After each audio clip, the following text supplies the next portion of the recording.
Administration and the Ad Council. This message is for all of you sitting in the passenger seat. And apologies if it gets a little uncomfortable. But how does it feel to be at the mercy of someone who thinks a random text is more important than your life? Someone who takes their eyes off the road while speeding along in a 3-ton hunk of steel. Freaky, right? Well, why not just ask them to stop? Or better yet, volunteer to text for them. It might be a little awkward, but believe me, you'll live. Learn more at stoptextstoprex.org. Brought to you by the Ad Council and the National Highway Traffic Safety Administration. Green light. Hey girl, school zone. I'm getting hungry. Car changing lanes. You want to meet me for pizza? Stop sign. Intersection clear.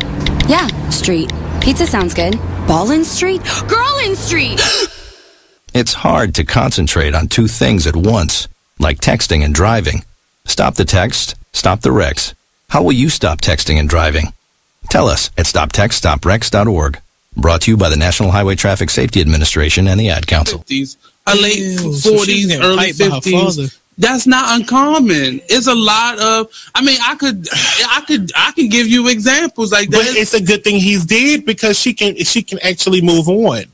Like, you can't move on. If he was alive, if he was alive and she found out she was having sex with her father for 15 years, you can't move on from that. Somebody's got to die. You can't. It's gonna be hard. Somebody's got to die. So wait, that means he didn't know either, though. Immediately, so I can stop vomiting because I don't have nothing else left to vomit. All my insides, all my skeleton. He didn't know either. That's what would be the crazy part. He wouldn't. He still doesn't know because he's dead. How does that game go? Marry, screw, kill? How does that work when it's your dad? Oh my gosh, we talk about stuff like this and more every Tuesday at 7 p.m. on Talk Lately, the radio show. Only on BeExposedRadio.com and on YouTube Live where you can see us. Are you thinking about getting your GED diploma? Well, here at the GED Pep Talk Center, we've got a number of pep talks that can motivate you. Sometimes things don't always turn out the way you want them to. You know that feeling? People look at you and don't believe in you. You want some gentle encouragement. Then you're on your way to your GED diploma and a better life. But I know they're probably just a little bit nervous. You can find it in yourself to take that first step. You can improve your future. You can do this. I know you can. You need to start pushing yourself. Now get your game face on and take the first step towards a better life. Hurry up. Don't make me repeat myself. Whatever level of motivation you need to get your GED diploma, we've got a pep talk that's right for you. Call 1-877-38-YOUR-GED or visit yourged.org for your pep talk and find free GED classes in your area. GED is a registered trademark of the American Council on Education. Brought to you by Dollar General Literacy Foundation and the Ad Council. Now listen to BeExposedRadio.com. Check out this fire flashback. We need to relearn what it is to be these bosses and how we conduct ourselves as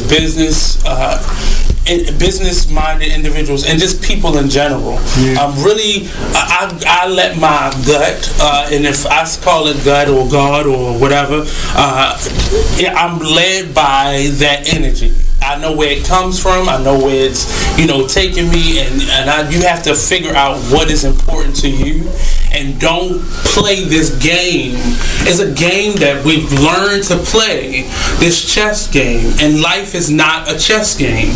Life is real, bones, flesh, blood, decisions. Make sure you check out the Artist Exchange Show every Monday and Friday at 2 p.m. only on BeExposedRadio.com. Business owners need more customers? Offer fantasy sports contests and generate more sales. Restaurants, bars, hotels, auto dealerships, real estate offices. Whatever your business, fantasy sports contests can help you increase your sales and bring you more loyal customers. Visit Fanify.com or call 888-55-SPORT. Our software lets you customize contests fast and easy for your brand. That's right. Visit Fanify.com or call 888-55-SPORT. That's 888-55-SPORT or visit Fanify.com.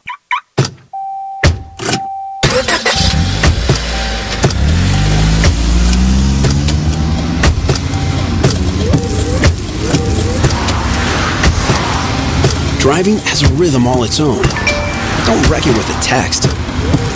Before you get behind the wheel, silence your phone. Or better yet, designate a texter. For more text-free driving tips, visit stoptextstoprex.org. Brought to you by the Ad Council and the National Highway Traffic Safety Administration. Green light. Hey girl, school zone.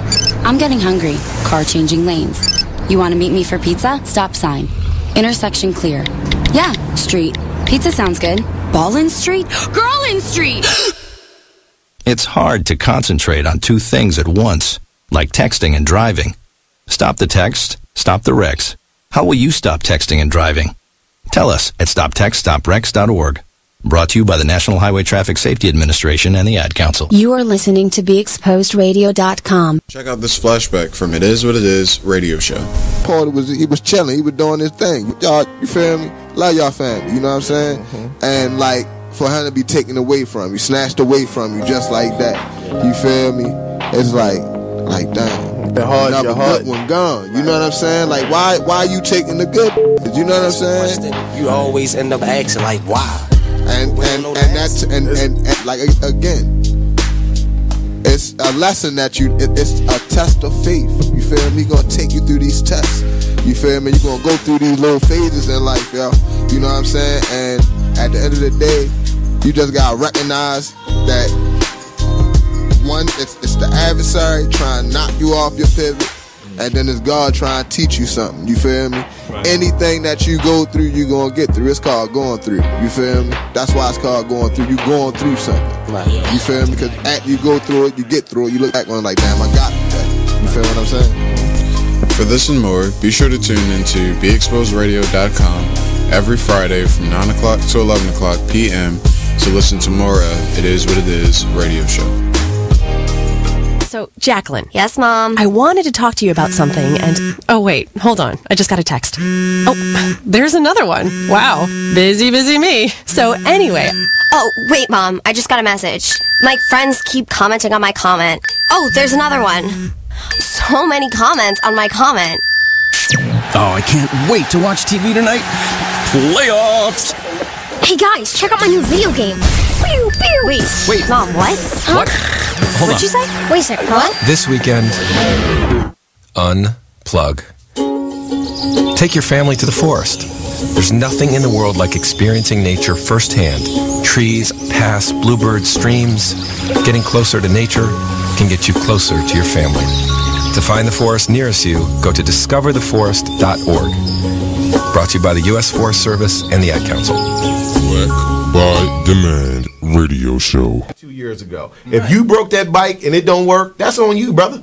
I suggest you get that toolkit out back and then start working with it, right? Yeah. So my son's looking at me like, wow. And I broke down to him how we had got fixing flat tires down to a science. Mm-hmm. You understand what I mean? Sticking the tube in the water. Right? Talk to me, brother. You understand what I'm saying? Yeah, you know, critical thinking. And see, and we look at that now and like kids, they not as on hands like we were back in the day. That's because nowadays you don't have to put the bikes together anymore. They can come assembled. Yeah, everything's coming assembled. In the store, they ask you like if you want it already assembled. Right. Back then, you just got the box with 1,000,000 pieces. Right, and today I don't think they could work with that. It's just like the thought process. Nowadays, you get a bike that's already put together. Now, when you were younger, you had to put this bike together. You got to put it together. That basically closes your mind into learning how to do something. Mm-hmm. Yes. Now you're giving it something. So, okay, you take this, and this is what it is. Right. So now we have to run with this instead of teaching the child. This is how you are listening to BeExposedRadio.com.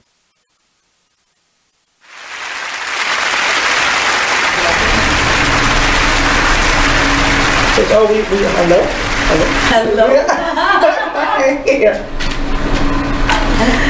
No, we are. Are we live? Testing. 1, 2. Hello. Yes, I think we're live. Okay. Welcome to SunSet Soul Radio Show.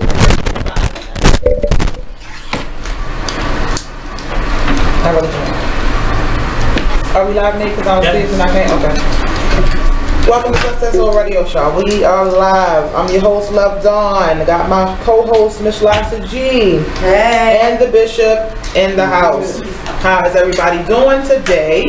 Can you hear? You good? Yeah, no. Can you hear this one good? I can't hear nothing on my hand. Listen, y'all. Anyway. Y'all know how it is. Does he have a plug in his hand? Oh, okay. We trying to get. It was in his hand.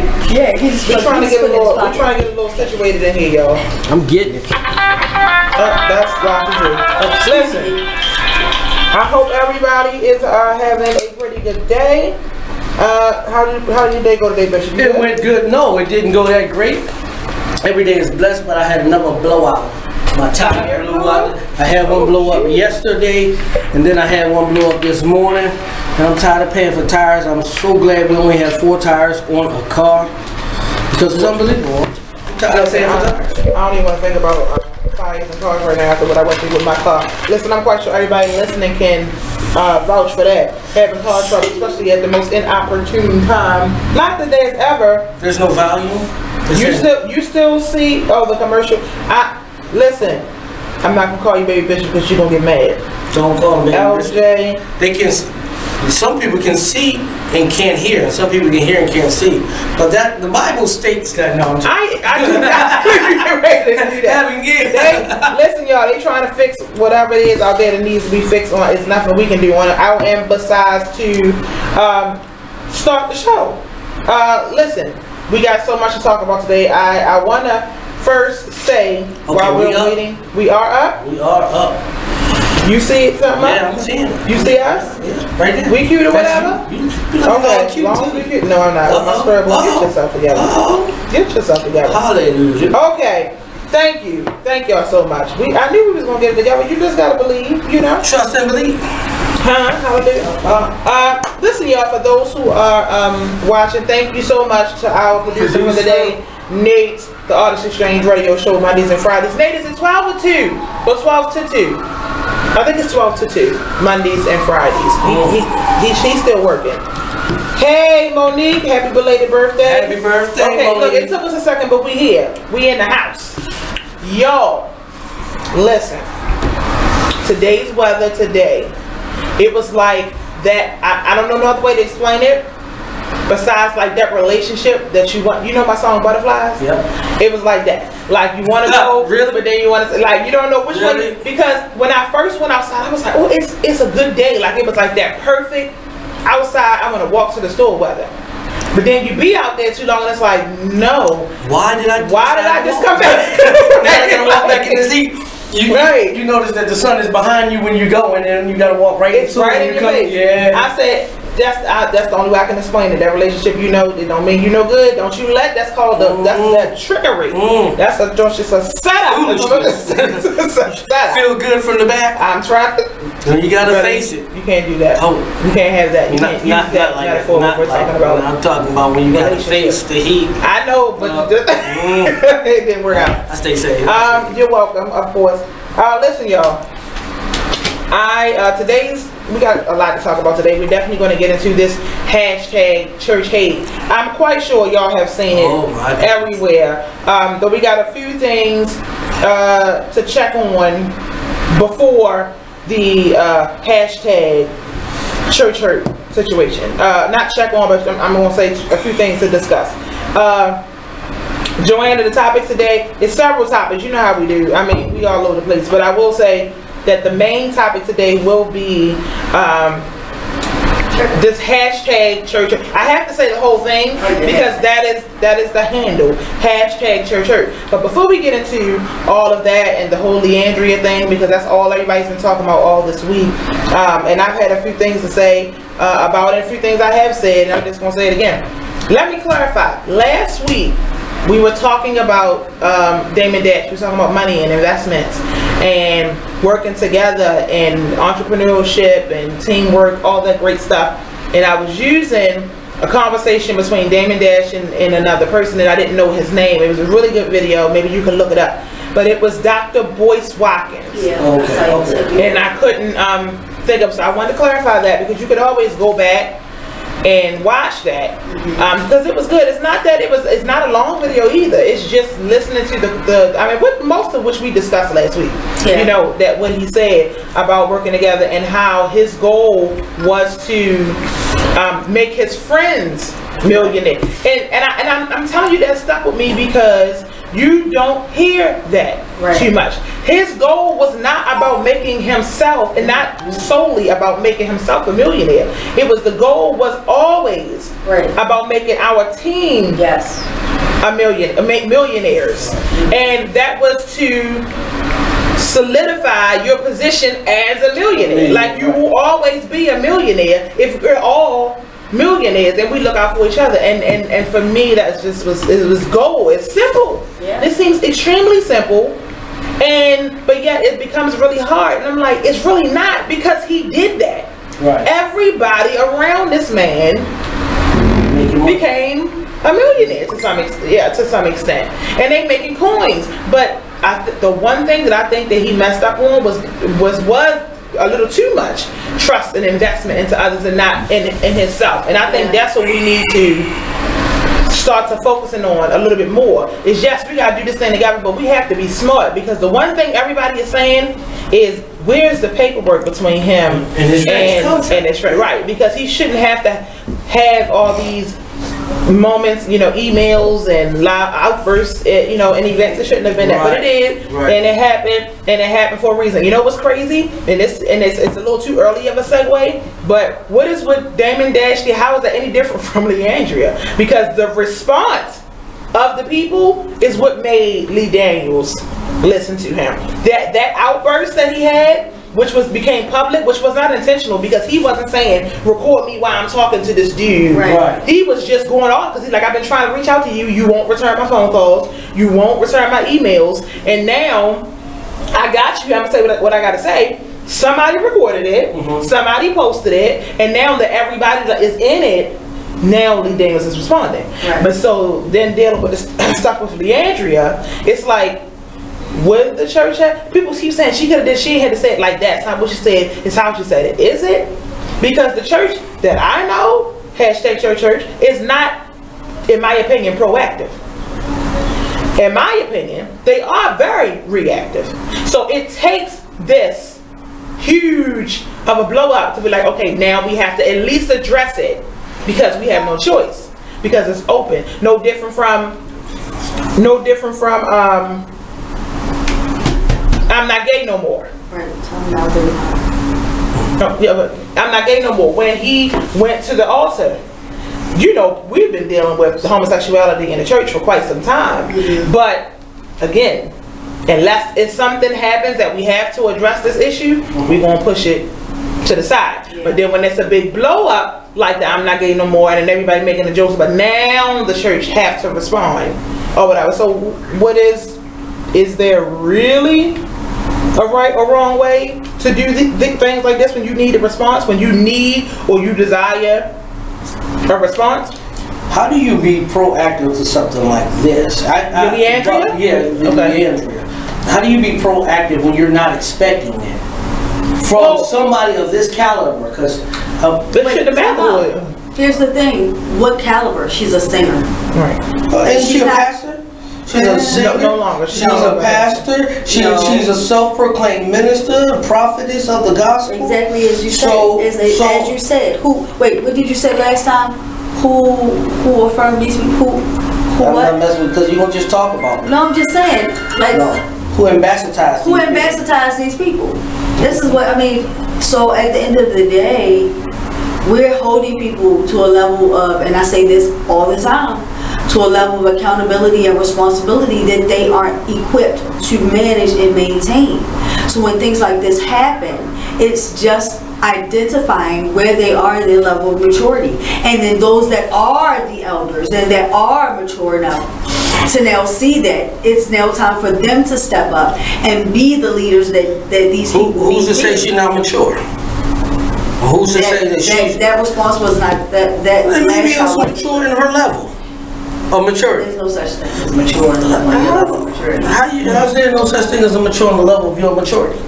What does that mean? That in her level of maturity, she might feel like this. She's fully mature, and how she handled it was good. We're not talking about how she feels. If she did, she wouldn't have apologized. No, she apologized. Well, no, she apologized only because she was about to get hit by the people. Her money is about to be affected by what she said. No. That's what she said. She apologized to all her fans for saying what she said about the church. She wanted to apologize because she didn't want to offend her fans. She didn't. That's what she said. She apologized for using the F word. No, she apologized for saying at the church because she didn't want to offend her fans. She didn't apologize for saying her real fans and her real following follow her because of who she is, because of her, and they know that. Right. Okay. So and we dived into her a bit early, but let me say this, which I didn't even really think about until I talked to one of the other viewers. I'm not saying that I agree with you. I'm just that's your disclaimer. That's my disclaimer. But prior to coming to the show, I talked to another viewer and my brother. He brought up something that I totally forgot about because someone else had made mention to. They said it's getting real, like depression, and there's something wrong when an African American celebrity at that don't care how they come on camera anymore. And I agree with that. I was like, because especially because of her position, she has to always be ready, and represent. But then he brought up a point. He said, no, you gotta remember, Leandria's introduction to the world was in socks and flip-flops. When she came on Sunday's Best, she came in real ratchet. Looking just how we see her now is how she walked into Sunday's Best. Now, in Leandria's defense, she said she had lost everything she had. And that's her story. Now, this is American Idol, and I know sometimes they sell the stories, the sob stories for you to connect with. Not saying that that's not what it is. I'm saying that these music shows have a history of doing that. So she came in and she said she lost everything she had, and she did, I think it was a fire or something like that. So she didn't have time to get anything to come to the show, but she was willing to bet it all. Now she came in and she killed the way she always did. Right. You look past all of what she has on and how she looked, how crazy she looked, and hear her sing. Went on to win the show. But that is the cycle. Because regardless of how she looked on that camera, which is not uncomfortable to her, that doesn't say, we're saying that says mental illness because we're used to her saying it, but that's how she walked in the door. Sure. Like, exactly how. But she gonna open her mouth, and she gonna sing, and you gonna look past all of that, and she gonna win again. She gonna win. That's why when everybody keep posting, her career is over. Her career is not over. She's not black. Well, you tell me she's black. Well, first of all, church is totally different. You know why? Because they love a testimony. They gonna shout all over this. Okay, that's it. It's just gonna be just as loud of a victory as it is a spectacle. That's what it boils down to, in my opinion. I do believe that there are some issues there, and I definitely want. And outside of Leandria, I think Leandria was used to bring in the hashtag church hurt, which is, to me, the main topic. She was the vessel used. And if you want to talk about, she looked crazy, yes, she looked crazy, she's loud, she's blatant, whatever you want to call it. But I always say, then what was John the Baptist? Because we keep skipping over how crazy he looked. John the Baptist wasn't drunk and smoked cigarettes. I didn't say he was drunk. You don't know what they called him. I'm not talking about her being drunk. Because when she walked in the door to that, she wasn't drunk. That's her personality. Now, I think that it's enhanced by I believe that in that video, she had been drinking. I believe so. Or doing some sort of drugs, because and I'm not saying that she was definitely under the influence. I'm saying that for me, I perceived it as something was going on with her, and I just don't. So I can't decipher how much of what we got was due to the fact that she may have been under the influence, or just I just really don't care. You don't care. But no, I don't care. No, that's what I'm saying. She doesn't care. But that's what I'm saying. I believe a lot of that. I don't care. But I also believe that if she has that I don't care attitude, that is still stemming from some sort of depression. Yeah. That it's still to me. Or is it just her personality? But I don't think it was depression. I think it was rejection, and that's something that she clearly detailed that she felt like she was overlooked. Walked past me like I got nothing. She felt like, how is it that I've gotten all the way to this point, yet I'm still being rejected? So she still has, like you said, mental health issues. There's still inner battles going on with her about who she is and her identity, and it's hard to deal with that in the open. Is that a mental health issue because she's... Wait a minute, we got to take a commercial break. Listen, y'all, for those who are watching, if you can do us a favor and share this so the others can take a part in this conversation. When we come back, we will come right back to the Leandria topic. We got so many other things to talk about, and we definitely are going to get into this hashtag church hurt. If you want to call in, is the number changed, Nate? I don't see it on here. We'll put the number in the comment section. Stay tuned. We'll be right back. I thought it was all of us.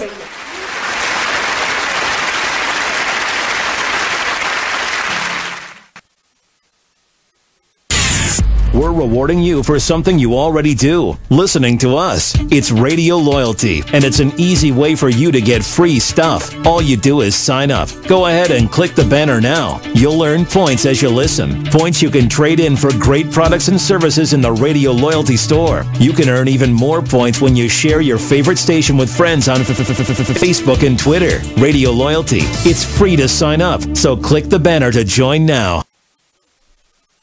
Hi, I'm LeVar Burton, and I'm proud to be a book person. How do I choose a book? Sometimes it's the cover, sometimes it's the title. I guess I'm pretty visual. If a book's really impressing me and the writing is really good, I will peek and see what the last paragraph is, because the endings of books should rock you. I am a book person, and if you're a book person too, read to a child and spark a lifetime of ambition. Join me at bookpeopleunite.org, because reading is fundamental. A public service announcement brought to you by Reading is Fundamental, Library of Congress, and the Ad Council. Hey everybody, check out what you missed on the one and only Be Inspired radio show. Now here's one little speech I'm going to give you before I get into the next article. Here's what I want to tell you. Still, fear is big business. Fear is big business. I'm not telling you not to be alarmed by what you're seeing. I'm not telling you not to be concerned. What I'm saying is not to buy into the notion that we should be afraid. You should be informed. You should be aware. You should start educating yourself about some things. I don't have the solutions. I don't have the answer. I wish I could say that if you did X, Y, and Z, you might not get shot by the police. I wish I could tell you that, but I can't. But what I can say is just start making yourself aware of what's going on, but don't be so consumed by what you're seeing that you become afraid, that you don't want to go out. Or you become numb. That's a good point, Nate. Nate said, or you become numb to it, like you just don't care. So we need you to just continue to be in touch with what's going on, but educate your family, talk to your sons, talk to your daughters, because it's not just limited to men. We know from Sandra Bland, she was a young woman who was killed. And we don't want to say, we don't know all the details of what happened. No, the fact is that person's life still matters. They still have rights. They should not just be killed dead before they even get a trial. Okay, that's the point. They deserve a trial at least. Is the only place. But they can't even make it to the jail cell to get a trial. To be tried. They're being killed even before arrest. Terrible. So that's my soapbox. Tune in to Be Inspired every Wednesday live at 7 p.m. right here on I'm LeVar Burton, and I'm proud to be a book person. How do I choose a book? Sometimes it's the cover, sometimes it's the title. I guess I'm pretty visual. If a book's really impressing me and the writing is really good, I will peek and see what the last paragraph is, because the endings of books should rock you. I am a book person, and if you're a book person too, read to a child and spark a lifetime of ambition. Join me at bookpeopleunite.org, because reading is fundamental. A public service announcement brought to you by Reading is Fundamental, Library of Congress, and the Ad Council. Green light. Hey girl, school zone. I'm getting hungry. Car changing lanes. You are listening to BeExposedRadio.com.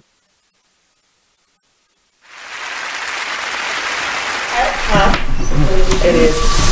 Thank you, sir. We are back. Pastor Pendleton has walked in the door. Hey, family. Overseer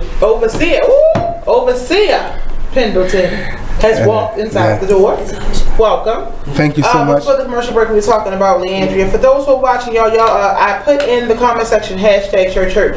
I want to know y'all opinion on that. Before we get into the subject, if y'all can send me y'all opinions on that, and we can get into it when we'll read them when we get into that subject. Yes. Can I say something before? Okay, go ahead. Always, 30 minutes of my time watching this president on TV this morning babble, and I could not get my eyes off the TV. I mean, it was a waste of time, but the stuff he was saying was so stupid and unreasonable that I couldn't turn it off. Have you ever been that way? Just saw something so stupid but couldn't walk away from it? Like, really? You just gonna keep on back? That remind you of church? Huh? I'm trying to say. No, I had to say it because it was just, this man wasted my time and I couldn't unfocus. Like he just did the past 2 minutes of ours. No. No, I thought you were saying. No. We're not back on Church Hurt. Though we never finished it. Yes, we are. Dominic, we're on this hashtag Church Hurt Stories that people are putting on Facebook. Since for the past 2 days, or today I saw it more than any. And I wanted to get your opinion on how y'all feel about this. It's almost like a joke now or a trendy topic, and I don't understand why that has become entertaining. Sometimes you have to laugh to keep from crying.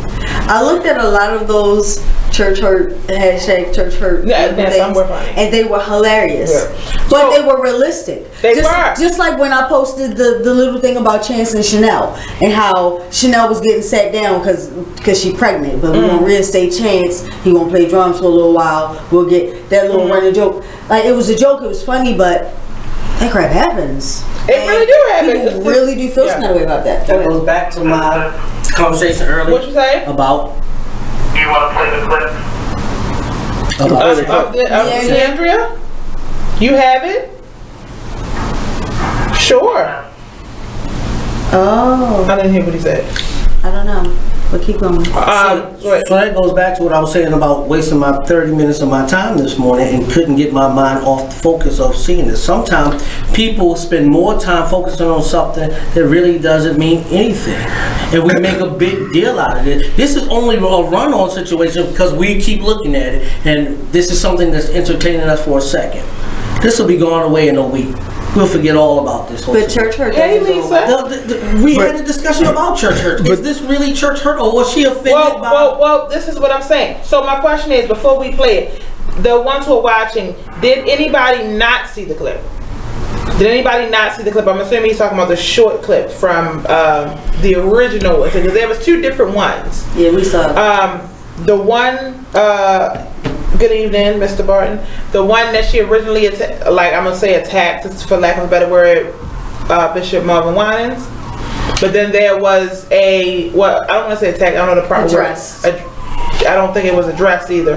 But then there was another one that was like there was like a 30-40 minute video that I posted on SunSet Soul that we want to talk about. And that was the aftermath of it. And she was like, they want me to apologize, and then it continued on with her rant. I didn't see that one either. That's the one I posted. I don't know if I posted on SunSet Soul. I sent it to you guys. No, I didn't get it. That is. Well, did anybody not see the clip? I mean, because it's everywhere. She said she didn't see it. You didn't see it? My phone is acting real stupid. Yeah, it's coming through my inbox though. Right. It was an attack on the church and on Bishop Winans. And here's my thing. The initial clip is her saying she went to speak to Bishop Winans. No, I don't think I want to play it. No, I don't think I want to play it. She went to speak to Bishop Winans, and Bishop Winans either ignored her or shunned her to some extent, and she felt as though... Leandra Johnson. Why would you want to read? Because we're talking about it. Right, well, I mean, 9 times out of 10, it's very vulgar, that's the first thing, but that's not the main issue. I was just asking a question. But no, this is Leandra Johnson's response to Bishop. It is... it went around so fast. Like most of everybody has already seen it. If they're on here saying they haven't seen it, then maybe. But I trying to make sure I was clear. Has already seen the video. I was clear. And it's solely about her cussing out. She's saying F the church, F. I don't know if she said F Bishop Winans. If you don't mind, first of all, how do you talk bad about something you're a part of? When she obviously does. No, wait a minute. Let me finish. Let me finish what I'm saying. Let me finish my thought. She went on a gospel show when she didn't have nothing. God opened the door People believed in her. They put her on, get out, live on her car, to now she's living a comfortable life. She said God called her to pastor His people. You're leading God's people. You get mad at a leader in the church who has a track record of leading God's people. You go on social media and start cussing out another leader in the church, and you want to deem it church hurt and not ego. No. I mean, she deemed that first. I'm just saying. She didn't deem it church hurt. The others did. She spoke about it, but that's ego. She did come back and apologize, in which Barton Wallace said she later apologized to the church and to the bishop. Then she also said later that she was not saying after the church as a whole. She is a part of the body. She's saying the organization of it, the politics of it, all of that. And in her defense, but she walk around with bodyguards and can't get it. I don't disagree with, but I agree with her method. I'm not saying F it, like, I'm not cursing it out. I want to remove myself from it. I'm not going to argue with you about. I don't like the politics of church. I don't like the whole the do's, the don'ts, the musts, and the haves, and the rules and regulations, the keep standards, it without being, as long as it's not seen. And I think that you should do it. Like I really don't. Now listen, I agree with leadership. I agree that if you accept a position and you know that you have people following you, then you have to live a life that is an example. I agree with that. But I don't agree with this whole, as long as everybody don't see it and you can hush it, and like we were just talking about the dogs, the girl gets set down, the boy can still perform. I don't agree with that. And truth be told, this is not an isolated incident. Things like this happen on a regular basis, unfortunately. But because this was publicized, it looks like a huge spectacle. But this goes on in churches, black churches, regularly. Yeah. But we deem that as the church as a whole does this, and that's not true. We hear all these hashtags, church hurt, the church does this, the church does that. If you're a part of the body of Christ, you're a part of the church, regardless of your position or title. You're the church. The church He's coming back for is not the building. It is not that certain congregation. He's coming back for the person, and we are all the church. And if that's the case, how do we spend time criticizing it instead of being a part to make it better? Sometimes, and let me say this, sometimes people did things a certain way because that's all they knew. Right. So wait a minute, what I'm saying. Let me keep making my point. If the only thing they knew 40 years ago was to handle like this, that's what they did. So we're holding accountable and a standard for something that some people, that's all they knew how to do. So they did it the way they had to do. Big Mama, when you did something, no, I'm not arguing. That's what I'm saying. I'm not saying that the church as a whole, we have issues that we need to work on. Everything got issues. But instead of criticizing the church, let's be impactful to show something different. It bothers me. Because guess what? Because actually, this is what I do. I can't say it to anybody else. But my church is not judgmental. We love God. All of us are sitting and fall short of the glory of God. I believe it. One of our statements of my church is, there's nobody more important from the pulpit to the pew, to the back door. All of us are God's children. That's one of the things I teach my membership. I teach my church. Because we're all God's children. All of us are flawed. All of us got issues. But you got to also take into consideration, what is the black church to the black community? We only did what we knew. That was the only place we got information. That's the only place we got education. That was the only place that we were accepted to do and to be free and be leaders and to guide this. And they did a good job for what they had. So I think we spend too much time condemning what was our foundation instead of trying to be progressive and say, okay, well, listen. How do you be progressive? You show something better without criticizing what was there. No, if you have an infection in your toe, you do not treat the infection in your toe by putting ointment on your ear. It does not work that way. You have to address the fact that, addressing is not criticizing. There's a difference. The first thing I say is, why am I told like this. If the That's wrestling and criticizing the two things. A complaint is the same thing as criticism. So that means when you go to the hospital, that's a complaint. So when she did what she did, criticizing, maybe it be rude, however you want to look at it, or ignorant, if that does not happen, you do not. That change doesn't happen. My thing is,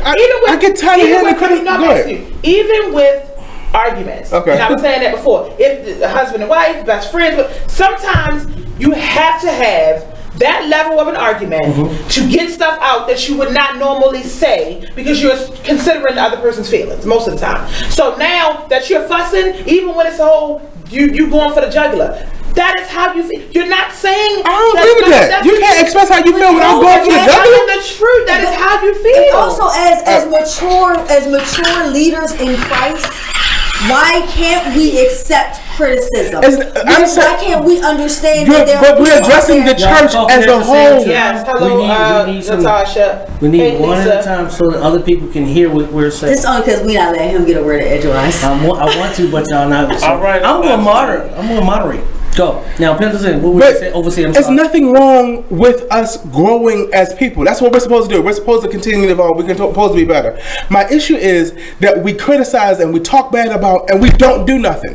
Because now we have this whole Facebook movement of church hurt. So it went as a complaint. Now it's a joke. Now it's this. Now, I do have a problem. So, but my issue comes into play is that I hear conversations of people criticizing this is wrong with the church and the pastors is doing this and the real pastors of this and all this stuff is wrong with the church, but ain't nobody who's complaining doing anything to be better with the church. Criticism is helpful. Here's my thing. But it ain't constructive because nobody's giving a resolution. It's only not constructive if you don't allow it to be. My thing is, you can come at me fussing, yelling, and I've had that. Right. Especially if you run any kind of businesses, consumers gonna come at you, they're gonna complain about the food, they're gonna complain about your service, they're gonna complain. My thing is, I don't have to, even if I don't want to accept responsibility in your face, not accept responsibility, deal with the matter in your face. I'm going to accept responsibility because it's my business. You know what? Maybe we could have did that better. My apologies. X, Y, and Z. Right, wrong, or indifferent, right? Okay. But I'm saying I can either say they're wrong for feeling how they feel because I know this is right, or I can go say, bring me that just using potato salad and let me taste this potato salad. It could be a problem, and just because I don't like it, just because I like it don't mean it is actually. But okay, so you made a point. One second. And just like you're doing the best to provide quality customer service because you want that customer to come back. Right. These people don't feel like the church even cares about what's going on with them, and we want them to come back. Right. We don't address what's going on with them because we're busy defending the church that does not need to be defended. The church does not need to be defended. And she wasn't making an outside observation. She was speaking her truth. From inside of the church. That's what Lisa's saying. Lisa said you can't judge the criticism that is from each person to do. That's for each person to do. But my issue is, and you said, we are the church. That's what I keep going back to. Mm-hmm. Everybody who is a believer is a part of the church. Yeah. And if that's the case, but listen, but if you, and not directed to you, but if you read the Bible, we're the church. He says he's coming back for a church without spot or wrinkle. Mm-hmm. That's us. He's not coming back for no name of the building, no organizational structure, no bishop, pastor, apostle, whatever your title is, minister, whatever your title is. He's coming back for the individual. So and if that's the case, hurt in the church. Let me finish what I'm saying. Let me finish my statement. No, I grew up in church. You ever got hurt before? And let me finish what I'm saying. No, wait a minute. Let me finish my statement, and then I'll address your question. But we have to stop deeming stuff. The church hurt me. No, an individual hurt you. But you just said But what I'm saying, no, because they're categorizing it as the Baptist church, the Pentecostal church, the church as a whole. But what I'm saying, if an individual offended you, you can't call that the whole church did this. Oh, I can't go back to this church because this person did me wrong. Well, one person may have offended you, but that was 300 other people had nothing to do with that. True, but the accountability. But that's what we do. We spoil the whole bunch with one issue. And to answer, let me finish what I'm saying. And to answer your question, I've never had church hurt. Let me tell you why I never had church hurt. Because I still had to separate what somebody did to me I didn't like to saying the whole church hurt me. I'm about to be like, who's saying what? Sorry. No. Okay. Yeah, I understand. Separate that. I grew up in church. Have my feelings hurt before? Yes. Have people said things to me that I ain't like? Yes. Have I been lied on before? Yes. But when you understand that, first of all, it was an individual, it ain't the whole body of Christ. I'm not gonna sit there and say, "Oh, I got church hurt." Let me read these because we got to go to commercial break real quick. Barton said, "He is coming back for himself in us." God, Jesus, coming back for himself in us. Dominic said, "Helping to change only works when." No, we're not going into Dominic said, "No, we're not." We're not going. We're gonna move on. I can't. Okay. Dominic said, "Helping to change only works when you have numbers on your side.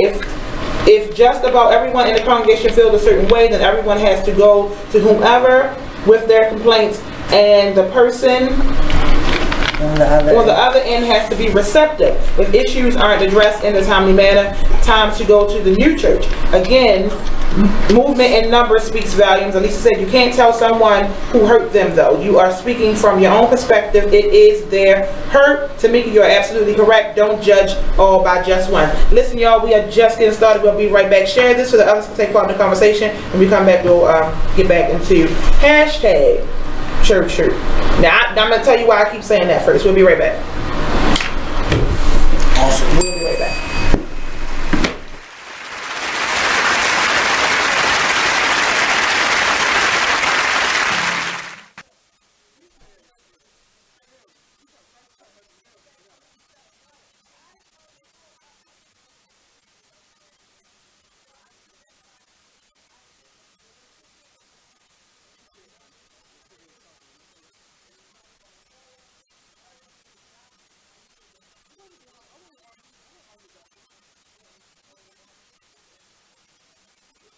Well, Jason, I've got to tell you, you're pretty much everything this company is looking for in an entry-level candidate. Great. Your resume isn't quite what we're used to, but you've got a fantastic work ethic. Thank you. And I'm impressed by how you carry yourself. So, should we talk about the job? What? The job? Oh, sorry. Yeah, I have no way of recruiting or even meeting you. This interview didn't happen. It may sound ridiculous, and that's because it kind of is. There's a huge pool of talent your company is missing out on. Meet the grads of life. Who are they? Talent worth knowing about. Young adults of unique determination and experience. An ideal fit for your company in an entry-level position, internship, or even mentorship. They might not have every qualification you typically look for, but they're exactly who your company needs. Man, we really could have used him. Don't miss out on a resource many innovative companies have already discovered. Go to gradsoflife.org to learn how to find, cultivate, and train this great pool of untapped talent. Brought to you by the Ad Council and gradsoflife.org. My name is Ruth Rusi. I'm a retired teacher. I'm 91 years old, and this is how I live united. I say retired, but not really. Once a week, I read books to children as part of United Way's education program. Reading to a child creates links between language and literacy. It creates a bond between grown-up and child. And believe it or not, it prepares them for a better academic future. Oh, we read about frogs and flies and pigs with wings, all sorts of juicy stuff. It's a joy to watch all those little faces. I figure I have the time and they have the need. And I've always believed that if we're not here to help each other, then what are we here for really? My name is Ruth Rusi. I help kids prepare to succeed in school. So I don't just wear the shirt. I'm a retired teacher. I'm 91 years old, and this is how I live united. I say retired, but not really.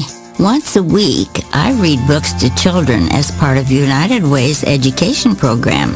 Reading to a child creates links between language and literacy. It creates a bond between grown-up and child. And believe it or not, it prepares them for a better academic future. Oh, we read about frogs and flies and pigs with wings, all sorts of juicy stuff. It's a joy to watch all those little faces. I figure I have the time and they have the need. And I've always believed that if we're not here to help each other, then what are we here for really? My name is Ruth Rusi. I help kids prepare to succeed in school. So I don't just wear the shirt, I live it. Give, advocate, volunteer, live united. Go to liveunited.org. Brought to you by United Way and the Ad Council. My name is Meera Batra. I have been in this country 32 years, and this is how I live united. America has always been the land of promise, and in my community, many families have come for a better life. Coming from another culture myself, I know the desire to become part of a community, to feel at home, and to gain the tools for our children and families to succeed. So I advocate for these families with United Way. United Way empowers them to look beyond their histories and to see what opportunities are available. We help them get involved with their kids' schools. You are listening to BeExposedRadio.com. Welcome back. Close up. We are back. Close up. I need to see. Okay, before the commercial break, we were talking about hashtag for church. We were talking about Leandria. Let me ask this question. Also, speaking to another viewer, do you feel that there's a difference, which I'm saying yes, I do believe that there is, and church hurt when a person is born and raised in a church versus coming into the church later? And why I'm saying that is because our experience was different, and he did not experience church hurt the way that I did because he didn't allow the church. But he just said he got his feelings hurt. No.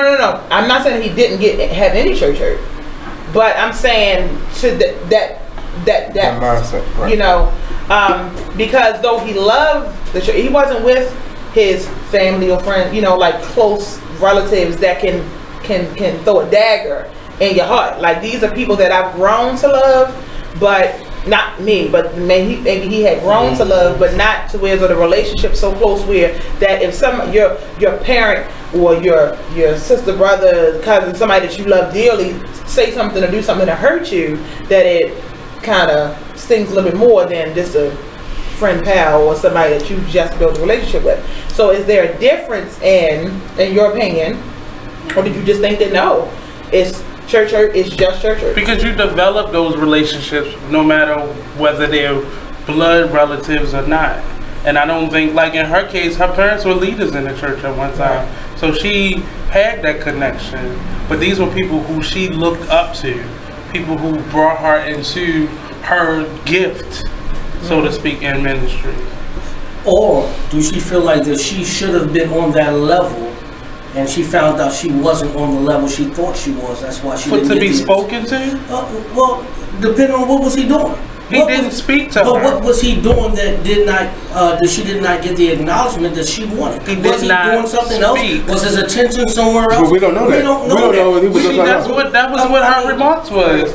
He did not. He walked past her and did not speak. But how many other people he did not speak to? Or what was his mindset at the time? Like, we've already identified that was her personal insecurity, for her personal feeling of rejection.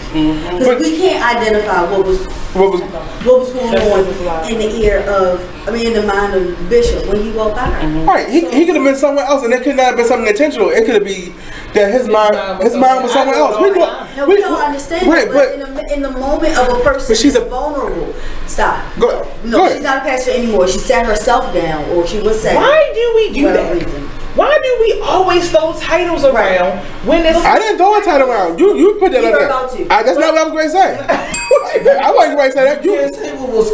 Because I didn't finish my statement. So that's not what I was going to say. But I already defended you. You don't need to defend. Bishop, you need to speak up because you're real quiet today. My spiritual gifting at the current moment. But your gift was off. Discernment is not on the table. Because discernment was off. Here's the thing. Okay. At the end of the day, when somebody's hurt, just because we don't justify their hurt doesn't mean that their hurt isn't real. And that hurt that she was feeling at the moment was very real. So much so that she embarrassed her own self. She didn't embarrass the church. She didn't embarrass Bishop. She embarrassed her own self in front of hundreds of thousands of people. Hopefully she embarrassed the church, and hopefully she embarrassed the bishop. Because you have to acknowledge people and you have to be aware of who you are. I understand the two of you probably represent leadership in the church, so you have a certain perspective of how people get offended by amplify the things that you do as human beings. He's amplify. I'm Bill. Go ahead and say your point because we got 30 seconds. No, because I was going to state that I wasn't talking on behalf of leadership. I'm talking on behalf of humanistic. Just period. Sometimes we're so busy in the rat race of life, I overlook the sound of my children's voice doing something else, or my mind is somewhere else. Not that I don't want to acknowledge you, I overlook it, and when it's brought to my attention, I can handle it, and hopefully you won't handle it in rejection because I didn't talk to you then. Like she was saying earlier, she might have been in another realm. She may have been going through some hurt, and he may have been going to a business meeting and trying to deal with an issue. We got to take commercial.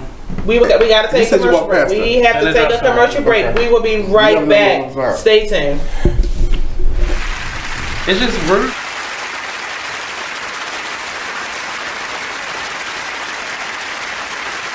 It's time for a flashback.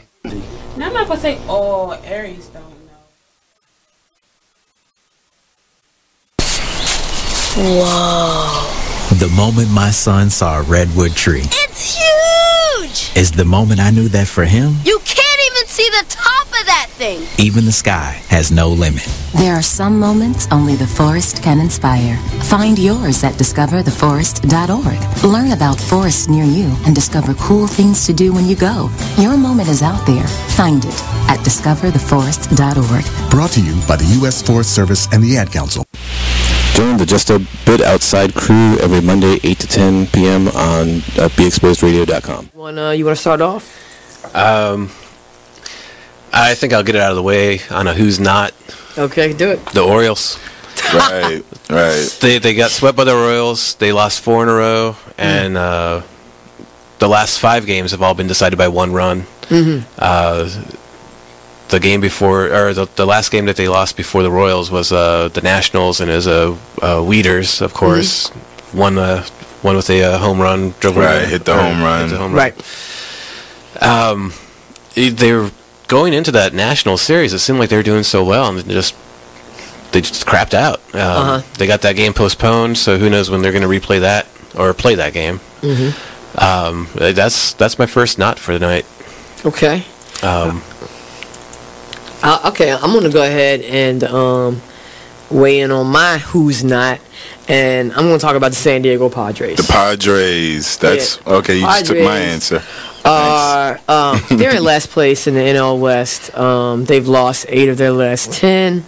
Their run differential is a negative 65, which is just horrible. So when you have let me just talk about run differential a little bit. It's kind of like the how much you're winning or losing your games by, pretty much. Yeah. Okay. It's like the margin of victory, kind of. Right. So when you're in a negative number, that means that you're. Then your average game you're losing by a whole lot. Right. I mean, a number like negative 65, this early in the season is pretty rough. That's horrible. The pitching numbers pretty much support this stat right here. I mean, the team ERA is 4.70, which is 26th in the league. They have 126 walks allowed. They acquired Jared Weaver in the offseason, and he really has not panned out. He's off to one of the worst starts in any of the pitchers in 2017. Mm-hmm. He's 0-4 with a 6.05 ERA. In May alone, he already has 12 earned runs. 12 earned runs in May. And, another one of their pitchers, Clayton Richard, he's 2-4 with a 4.34 ERA. And, in May, he has 6 earned runs and 12 innings pitched. You are listening to BeExposedRadio.com. Reach out for us for her to not go see. know that. We don't That's know. what she said. But that's her perspective. So nobody's reaching out to her. She could have people hands on her. They were at a show. I think we're live. And they were in a green room. And he walked past. Was you there? Was she? I'm listening to what we are giving one perspective on a situation that we do not know the whole aspect of. Don't ring the bell now. Don't ring the bell now. Welcome back, everyone. You see what? Y'all just got a small glimpse at what I have to go through during a commercial break. Y'all notice that I drank my little water while they argue. But my voice is still here because I wasn't already. We're talking about Leandria and church hurt. Let me ask this question, which goes into what y'all are talking about right now. Why do we publicly criticize our faith? This is what you're asking, right? And the reason why I'm asking that is because I didn't understand I laughed at 80% of the hashtag church hurts. I did. But I didn't understand why we publicize that, where you have so many people who take these moments to dig us further down into this whole that's why I don't do Christianity. We didn't have this platform years ago where we could go on live or go on a Facebook and expel it. It was just in our neighborhood or just outside of the church or just inside of the church. But because she or people like her have now a platform where they can speak to people, the reason why people air their dirty laundry out on social media is because nobody else like a leader of a church is listening to them. Because once that leader gets over 10 people in their flock, then I need somebody else to talk to. Let me one of my junior pastors talk. No way. No, I think that's personal feeling. I think that's personal feeling, personal opinion, and for anyone to say that, but don't. That's my truth, though. But it's don't step up. He said that's his truth. That's his truth. Y'all to say it. That's his truth, baby. I didn't generalize it. Because you generalized it though. You said when you get over 10 people in the church, then Marvin Wine is right. Nobody else is wrong. It was his truth. Then Leandra right. It was her truth. So why are we even debating? And if that's the case, me and Harris don't have time to be here and talk to y'all because we got over 10 people and we gotta go. Call my staff. That is the thing right there. What you just said. Because in a situation like this, there technically is no right or wrong. Right. It's it. Because she is still under somebody's administration. She is still over somebody's administration, because even if she's not a pastor, she still has people following her. She may not have a congregation, but so this is one big circle at the end of the day, okay? If I feel some kind of way about you, and Marvin Wines is one of the people that's technically over her, be it in ministry or be it in the business, he is still her, what do you call it?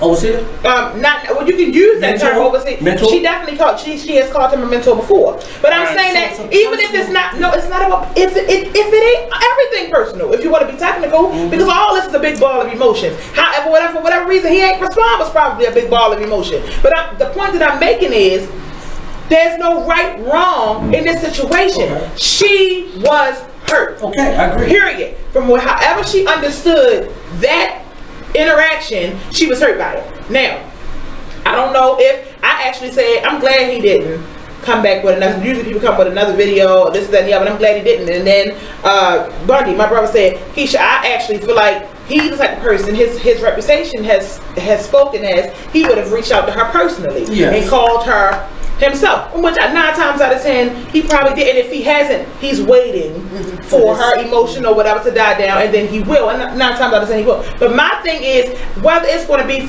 whether he was right, if he was like, I didn't know you were calling me, that might have been his excuse, and it's not about making her understand his reasoning. It's about saying, I didn't intend to hurt you at all, and I'm sorry that you were hurt, you know, or you know what, I wasn't up for no conversations that day. And I actually preferred to walk away, because if I would have talked to you, I probably thought walking away was the better.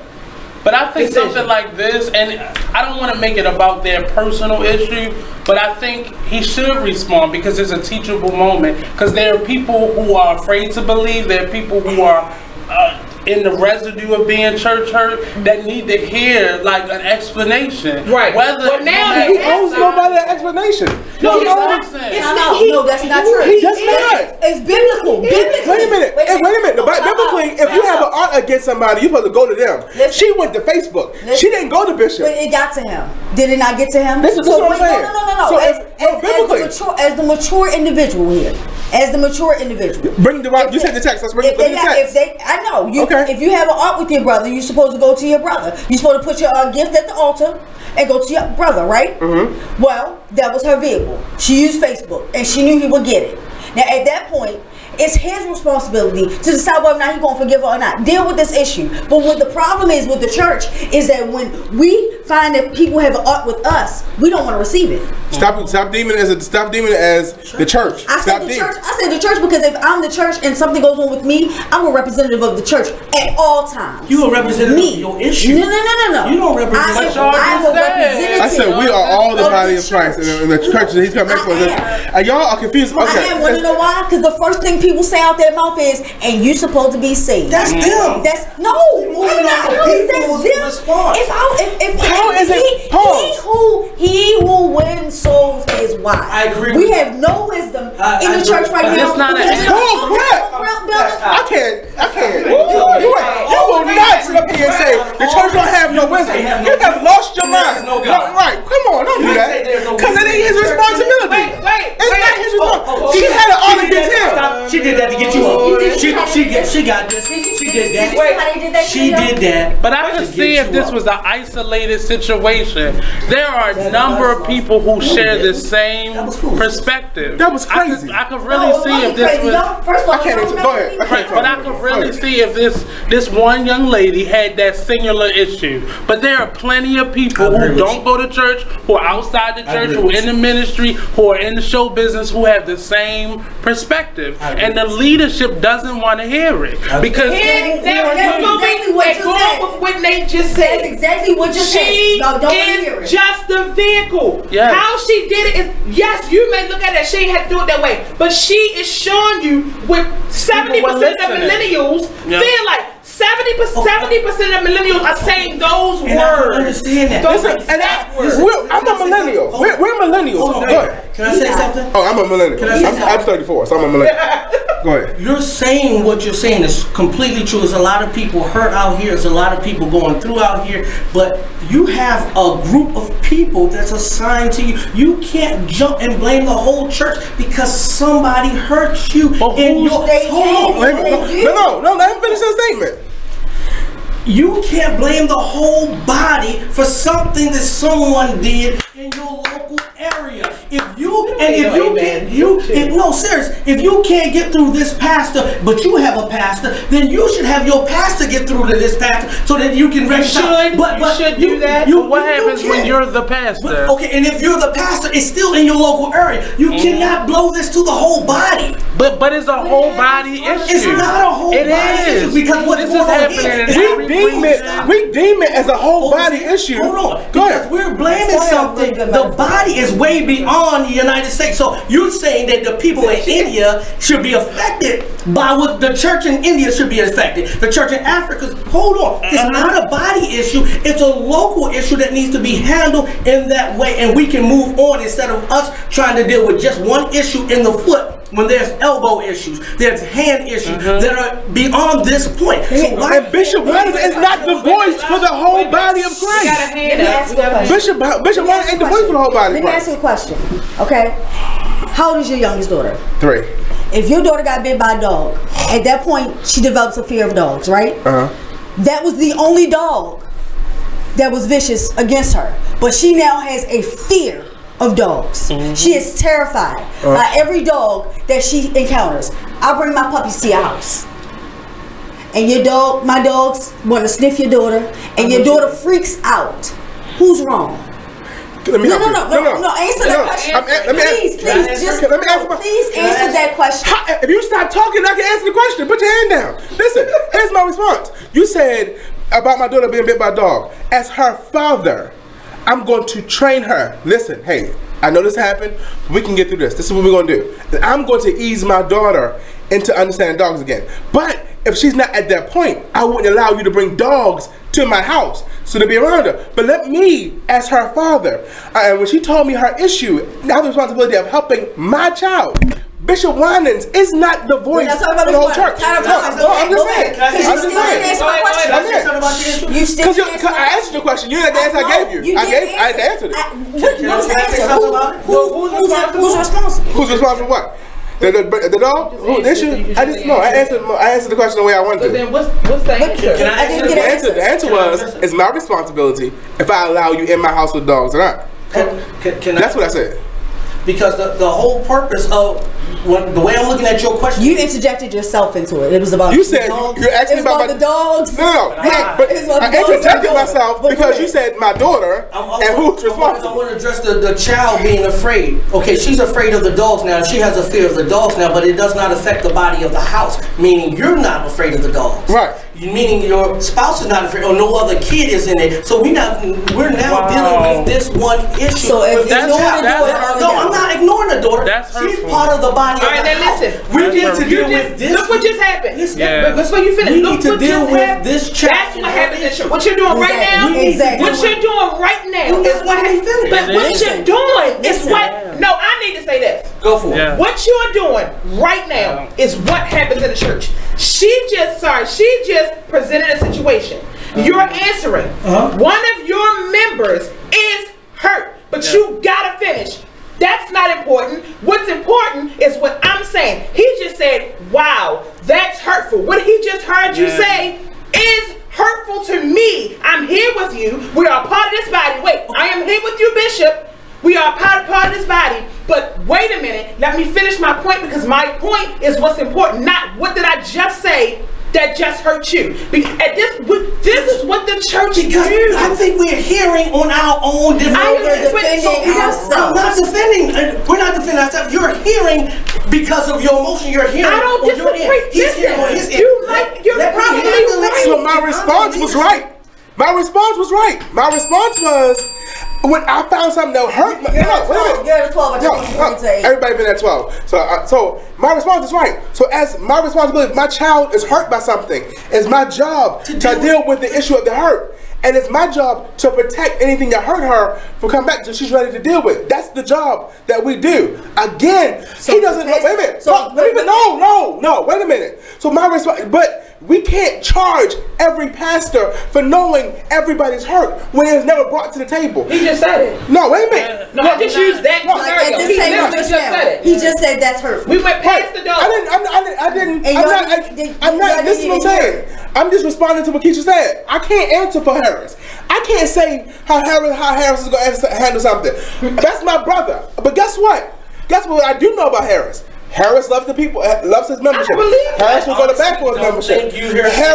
Harris said, "I'm not going to let this one incident hurt and damage the whole body." He never said he wasn't going to deal with the issue. He never said he wasn't going to deal with it. He said, "I'm not going to let it affect everybody."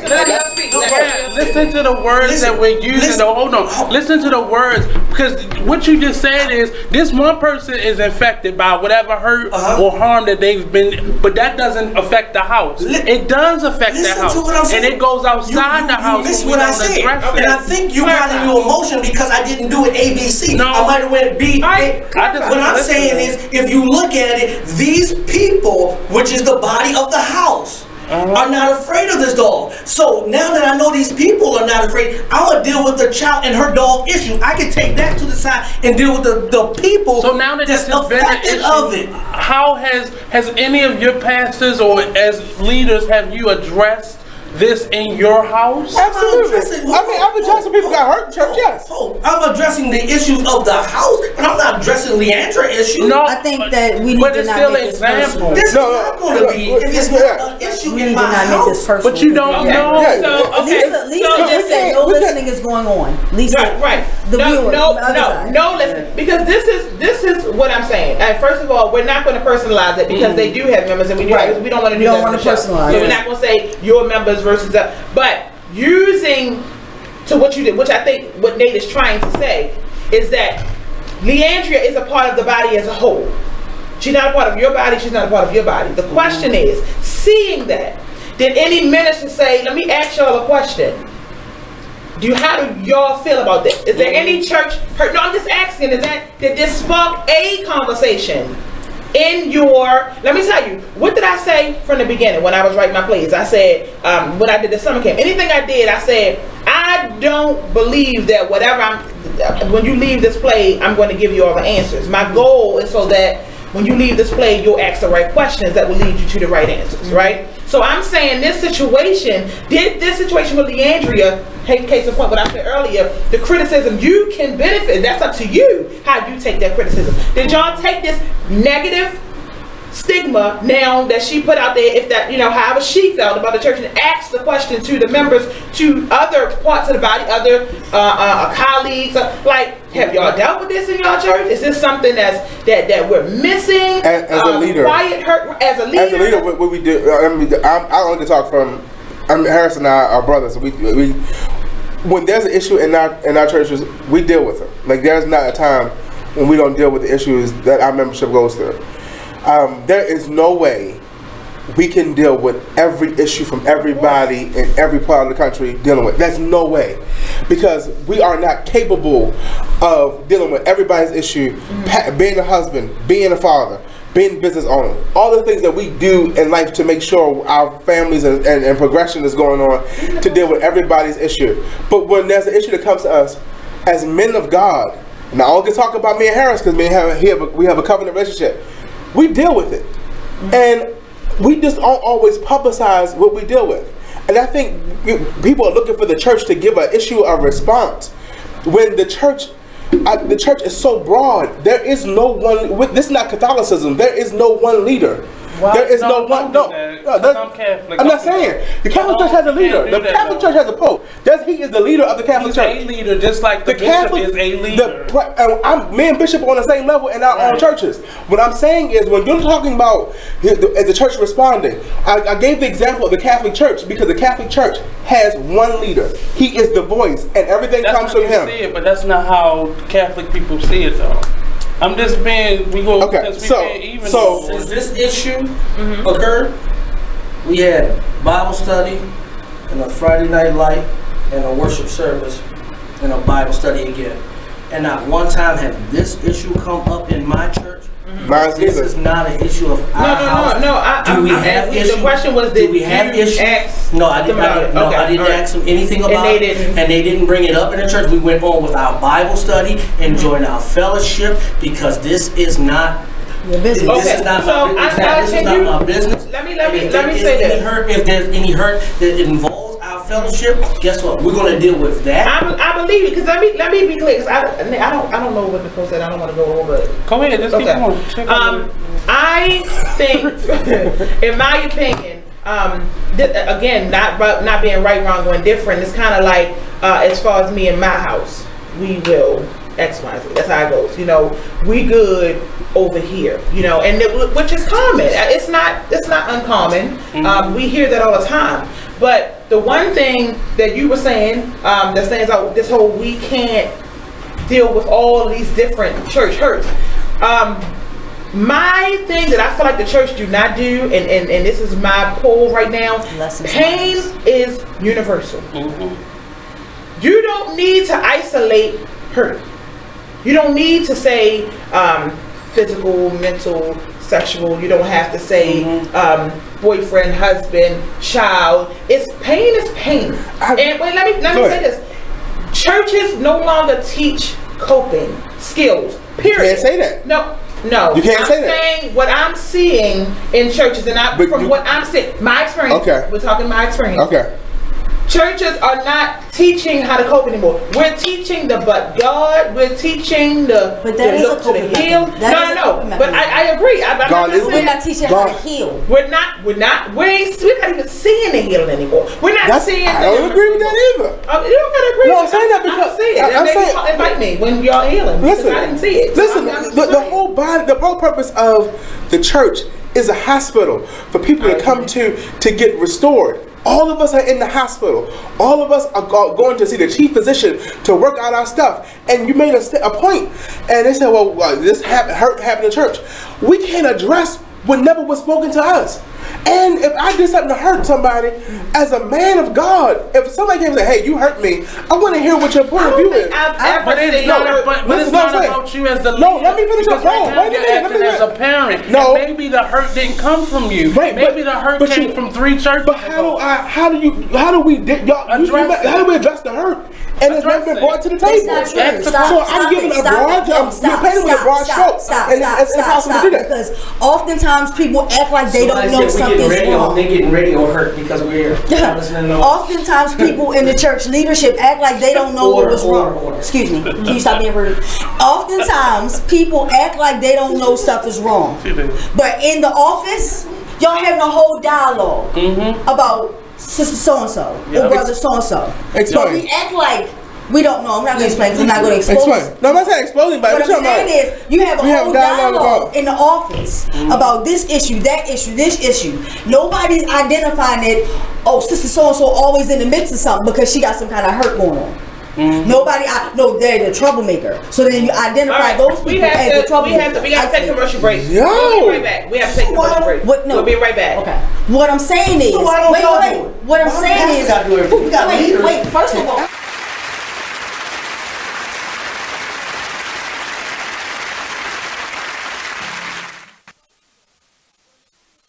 Just a Bit Outside radio show. There is one glaring stat that I read about while watching the games over the weekend. New York Yankees went 22 straight innings with at least one strikeout. Really? That's a major league record for the postseason. Wow. Yeah. That's an interesting statistic. It is, you know, and then when you think about it, it's like, okay, you know, that, to me, that's like a big reason why, you know, they're losing right now.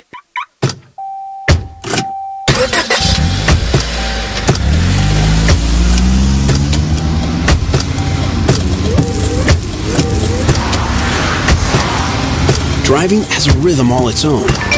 Don't wreck it with a text. Before you get behind the wheel, silence your phone. Or better yet, designate a texter.